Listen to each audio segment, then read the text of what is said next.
வைத்தியசாலையில் இறந்த உடலை வைப்பதற்கு வைத்தியசாலையில் இறந்த உடலை வைப்பதற்கு எங்களுடைய வைத்தியசாலைக்கு சரியான முறையில் சுகாதாரம் கிடைக்கிறது இல்லை. அதாவது என்னென்னு கேட்டால் எங்களுக்கு மின்சார தடைகள் இருக்குது. சரியான முறையில் எனி டைம் எந்த ஒரு மின்சார தடை தான் ஏற்பட்டுக்கிட்டு போலியா சரியான முறையில் மின்சாரம் கிடைக்கிறது இல்லை.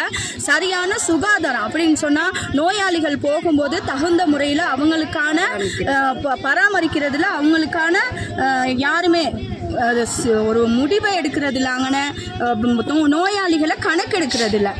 அதுக்கான வழிமுறைகள் அங்கே இல்லை. எந்த ஒரு முறையிலுமே அங்கே இல்லை. பேர் மாதிரிக்கு மக்கள் சனத்தொகை அதிகரிக்குது காணப்படுது. இப்படி இருக்க டைமில் இந்த ஹாஸ்பிட்டலுக்கு நம்ம காலையில் ஒரு அம்மாவா பிள்ளைய தீட்டு ஒரு மறந்துருக்க போனோமா இருந்தால் நம்பர் ஒரு டைமு கொடுக்க மாட்டாங்க.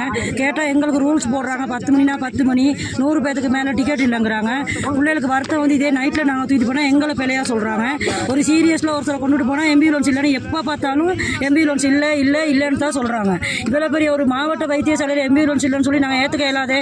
எங்களுக்கு சீரியஸில் கொண்டு போனால் வீட்டில் தான் கொண்டு போகிறோம். வேனில் கொண்டு போய் நிறைய பேர் இறந்துருக்குறாங்க. அதுக்கு காரணம் ரோட்டு. நாங்கள் பயணம் செய்யணும். அதுக்கான பாதை அபிவிருத்தியும் இல்லை. எத்தனையோ உயிர்கள் போகிற வழியிலே செத்து போயிருக்காங்க. உரிய அதிகாரிகள் இதுக்கு தலையிட்டு இந்த பிரச்சனையை தீர்வு காணுமாறு நாங்கள் கேட்டுக்கொள்கிறோம்.